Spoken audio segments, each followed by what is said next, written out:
In the past couple of weeks, we've gotten a lot of questions about layoffs.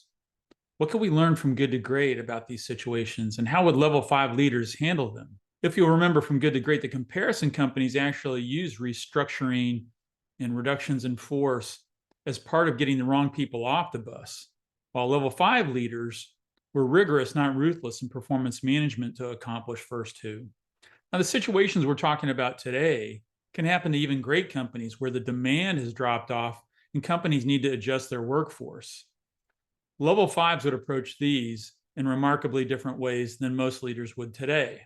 Now, a layoff is a consummate brutal fact. It's one of the most difficult situations you can face as a leader. Level 5 leaders understand in these kind of difficult situations that dialogue is the key to having the kind of culture and building trust with your employees. Far too often, conventional wisdom is to hold information tight and to share as little as possible. When people are notified, they're blindsided and ushered out the door. Heck, in some companies today, they're actually using email to notify employees. This doesn't just damage trust with the employees who've been impacted, it sends an unmistakable and negative message to the employees who remain with the company to carry on the work. So just like any other difficult situation, level 5 leaders have to put themselves out front, no matter how difficult the message is. Sharing the context for the difficult decision, the way people are notified, has to be done in a manner that respects them and preserves their dignity. It's important to send the message that these were the right people in the right seats and they're just being impacted because of circumstance.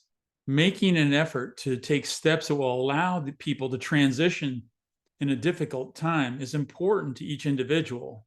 The last time I was part of a staff that had to make this choice, we went to our parent company and asked for over 4 weeks' notice for the people that would be impacted.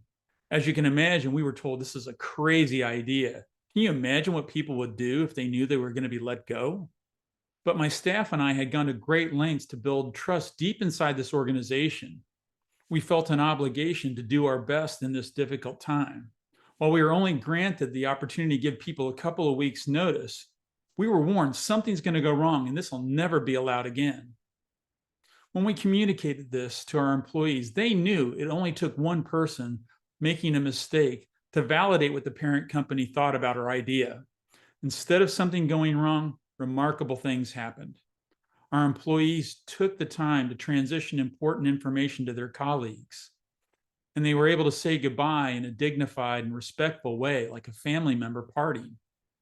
Well, I hope you never have to face this difficult decision. If you do, I hope you'll lead different.